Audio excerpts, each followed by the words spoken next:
You've heard the words since you were in Sunday school. You have heard these professors remind you of them, both in words of warning as well as words of encouragement, and maybe even a few testimonies. A counselor, a friend, a minister of music, whatever capacity you'll serve in, on mission field or here at home, you'll use these two words. And they are, trust God. Two single-syllable words that you have heard forever, but you will discover as time passes how difficult they are to obey. Trust God. Of course, I have no way of knowing what the future holds for you. You may lose your home and everything in a fire. You may lose your spouse to an early disease, detected but not cured. You may lose your dreams, your hopes. You may lose a relationship that you have cultivated over the years. All losses are painful.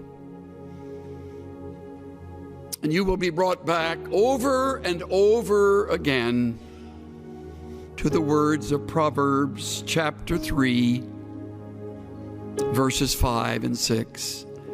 I know. You memorized them in Vacation Bible School or when you were growing up at the knee of a godly mother and or father, and your lips will move as I quote them. Trust in the Lord with all your heart, and lean not to your own understanding. In all your ways, acknowledge him, and he will make your paths straight. All your heart, all your ways, trust. Trust. Now, we have a problem with this because of several things. First of all, we are too blamed self-sufficient. We have learned how to get ourselves out of jams rather than acknowledging the jam has very well been either directed or permitted by our sovereign God to teach us. And by not trusting him, we short-circuit the test and go our own way, getting ourselves out of our own mess. We're too self-sufficient. Another reason we fail this test is because we're too quick to call on others. We have a lot of very capable friends. As life unfolds and you leave this school and you're involved in your church, your work of ministry, your realm of responsibility, you'll meet other people. Many of them much smarter than you are. Most of them richer than you are. Better connected than you are. And some of them will become good friends. And they will become your crutch. They have connections. And when you're up against it, they'll get you through it. Another reason we don't trust is because we feel distant from the God of heaven. Don't feel too guilty about that. So did Job, as godly as he was. And yet Job said, in the midst of all of the loss, though he slay me, I will trust in him. Though he take me off this earth, in the process, I leave trusting him. I will trust him. The fourth reason I would name is that we have cultivated the bad habit of worry. Many of you are much better at worrying than you are at trusting. If you were to put together a worry list, it would outrun your prayer list. And you're worried right now about something. Most likely, it's related to something about your schoolwork, some course, some class, some test, or maybe your finances. You don't have enough money. I'll give you a word of encouragement. You'll never have enough money.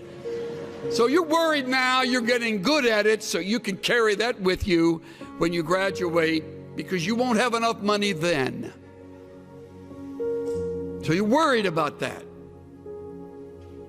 And you do not trust God. See how practical it is? And if you think you're going to outgrow the problem, take it from this old guy today, you won't ever outgrow it. It's like lust. You never outgrow lust. You just learn to fake it. I remember attending a Navigator conference when Lawrence Sandy was president.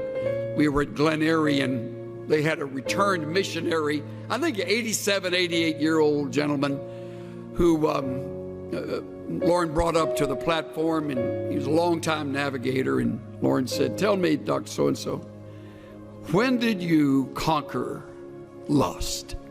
The old man said, "Well, Lauren, hasn't happened yet." You'll never conquer worry. It's part of the flesh. You want to, but the only way you will get through it so that you will learn from the test is to trust. To trust. To put the worry on hold, to set it aside, deliberately shoving it away and saying, "God, at this moment, I rest in you and you alone." If you're married, God, help my spouse and me to trust you, to lean on you, to wait on you, to listen to you, to endure the test with you. I put together a quick list of things that reveal how little we trust. When you choose to worry, you do not trust. When you try to fix what is impossible, you do not trust. When you hurry ahead and don't wait for the Lord to move and to change, you do not trust. When you lie awake, twisting and turning at night, you do not trust. When you doubt biblical principles and promises that are right here in the book you love and study, you do not trust. When you turn to others first for help, you do not trust. When you listen to human counsel and give a higher priority to that than the principles you have just learned, you do not trust. When you manipulate and maneuver situations, you do not trust. When you step in and take charge without praying and being led by the Spirit of God, you do not trust.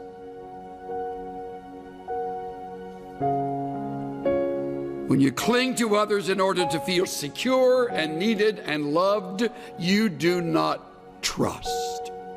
The list goes on and on. See how easy it is to live in the flesh, how easy it is to disobey. Trust in the Lord with all your heart. Wouldn't it be a great project over the Christmas season this year to think through ways that you can begin to trust God regardless? Hopefully it'll be a project that you and a good friend or you and your mate can enter together. What is it we do that keep us from trusting God? And how can we break that habit? and watch God break through in ways that we would never have expected. Cynthia and I have a longtime friend who was raised with 4 brothers in southwest Texas. They were raised on a very poor ranch. They eked out a living. One of the brothers wound up getting into Baylor, going on to UCLA Law School, and earning his degree in law, and has since become a very fine attorney in the Southern California area. We've been friends since the mid-1970s. One of his 4 brothers stayed at the ranch and developed it, cultivated it. The other brothers moved away, as did our friend. And the one who stayed, along with his wife, really turned the ranch into something much more successful. Grew crops that worked, got cattle, bred them, sold them. Little by little, kind of got on their feet and finally became pretty much financially stable. Then the fires of 2011 across Texas swept through their area, and they came to that ranch. By now they knew they would lose all the cattle. They simply opened the gate, and amazingly those animals know where to go, usually know where to go to find shelter and safety. And they fled, hundreds of them. And they barely left, unable to get anything, much of anything in their pickup, and they drove away. Came back a number of days later when allowed to enter this territory, and everything was melted. Everything. Even the metal roof on the shed, on the barn, had melted down and sort of peeled its way over, and what it landed on, it kind of was that metal profile. As everything is lost, all possessions, all pictures, thankfully no lives. Strangely, the cattle got back and were clustered around in a herd around an enormous oak tree, and they were able to get them back. Of course, the fence had burned, so that has to be rebuilt. And they said to one another, we realized at that moment our faith would either kick into action or we would move far away from the God we had loved and served. They chose the former. They determined they would rebuild. They're in the process right now. Living with a brother, putting house and home back together, having lost it all.